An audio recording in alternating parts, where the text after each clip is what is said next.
नमस्कार दर्शक बंधु शुभ सकाळ। आज हूँ 29 तारीख जुलाई मास सोमवार। चलतु जाना देश विदेश किसी बछा बछा गुरुत्वपूर्ण खबर। जदि आपण मैंने पर्यंत वीडियो को लाइक करना वीडियो को लाइक कर चैनल को सब्सक्राइब कर कमेंट माध्यम जनातु आपण मैंने आम वीडियो केउं जिल्लार देखुछन्ते।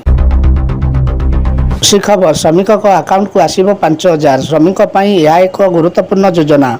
सेमानकु मौलिक सहायता जोगाई देवाकू उद्देश्य यह योजना कार्यकारी करा जायछि। एथिपाई एही योजनार आर्थिक सहायता जोगाई दिया जायछि। किभଳି यार फायदा उठाई पारिबे से विषय रे जानि नियंतु।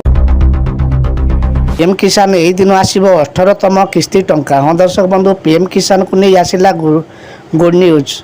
यही दिन अकाउंट को जमा 18तम किस्ती टंका। चाषी को खुशी कहले न सरे।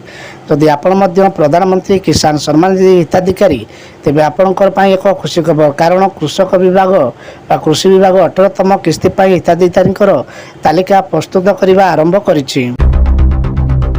प्रधानमंत्री मुद्रा योजना कौन जो बिना बंधरे मिलता है 20 लाख ऋण। जानतु किए पाइपर लाभ। देशर युवक को आत्मनिर्भर करने उद्देश्य मोदी सरकार 2015 प्रधानमंत्री मुद्रा योजना आरंभ करथिले।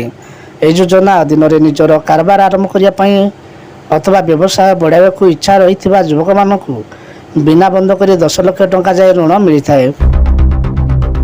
सुभद्रा प्रचलना वंचित हम राज्यर 58 राज्य प्रत्येक परिवार जड़े महिला। सुभद्रा योजना 50,000 टंका सहायता दिज्व। निर्वाचन पूर्व बीजेपी घोषणा पत्र यह प्रकाशित करथिला। बीजेपी जातीय और राज्य नेता माने विभिन्न स्थान में निर्वाचन समावेश घोषणा करथिले। राज्य सरकार गठन प्रथम दिन अर्थात जून 12 तारीख संध्यारे अनुष्ठित प्रथम कैबिनेट में यह योजना कार्यकारी करने को निष्पत्ति ग्रहण करथिले। आंचलिक पाणीपाग जहाँ सूचना मिलूँ बंगोपसागर लघुचाप सक्रिय। आज ये प्रबल वर्षा बंगोपसागर ये लघुचाप सक्रिय रही।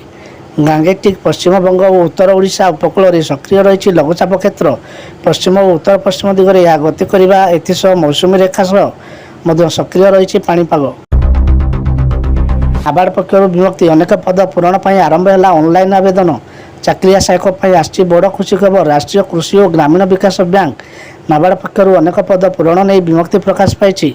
एथिपाई जुलाई 27 रु ऑनलाइन आवेदन प्रक्रिया आरंभ हो सारी बेले अगस्ट 15 तारीख में समाप्त हो। सेप्टेम्बर 1 तारीख में प्रिलिमिनारी परीक्षा आयोजित